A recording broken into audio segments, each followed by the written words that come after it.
Mon petit-fils, il était gêné de me présenter à ses copains parce qu'il avait un grand-père qui était à moitié sourd.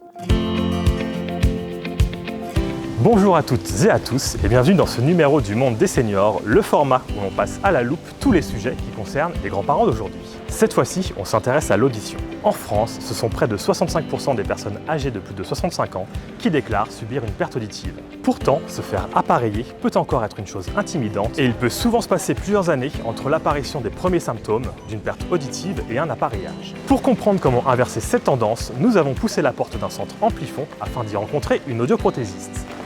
Parce que nous sommes tous concernés, on vous donne quelques infos et bonnes pratiques pour prendre soin de votre audition. Pour ça, nous avons rendez-vous avec Marie Vanier qui va nous expliquer en quoi une perte d'audition peut avoir des répercussions non négligeables au quotidien.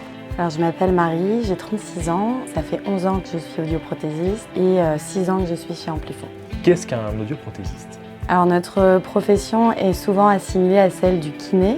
En effet, on fait de la rééducation auditive, on conseille et on accompagne le patient pendant le parcours d'appareillage. On travaille aussi avec les ORL, puisque les aides auditives sont des dispositifs médicaux délivrés sur ordonnance. Pourquoi, selon vous, est-ce qu'il est important de faire tester son audition une fois passé 55-60 ans ? Il a été prouvé en fait qu'il y a un lien entre l'audition et la cognition. En effet, la perte auditive va réduire la capacité du cerveau à traiter et interpréter les informations et donc ça va augmenter la charge cognitive. Donc c'est important de faire un dépistage auditif au moins une fois par an. Comment se passe un examen auditif chez Amplifon ?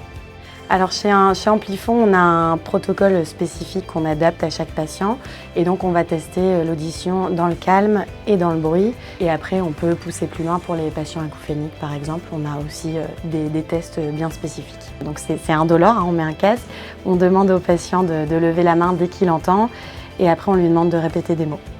Vous le sentez, vous, quand vous l'avez un petit peu dit, mais quand un patient va vous voir pour se faire appareiller, la crainte première, c'est de se dire « oulala, ça va se voir » et « oulala, on va comprendre tout de suite que je souffre d'une perte auditive ». Oui, c'est vraiment, ça arrive souvent. C'est vraiment, ils viennent avec cette idée que ça va être visible et comme c'est encore tabou aujourd'hui, ça inquiète un petit peu. Au premier rendez-vous, on leur montre, ils voient bien que c'est invisible. Et c'est vrai que la perte d'audition, malheureusement, elle est souvent associée ou perçue comme un signe de vieillesse et nos aînés sont encore aujourd'hui stigmatisés, voire même marginalisés, ce qui est un peu dommage, surtout que parfois ils sont bien plus actifs que certains trentenaires. Voilà. Très bien, merci beaucoup Marie de nous avoir accueillis au sein de votre centre Amplifon. Avec plaisir. Partons maintenant à la rencontre de Monsieur Reynaud, âgé de 77 ans et appareillé par Amplifon. Comment vit-il avec son appareillage ? Nous lui avons posé la question.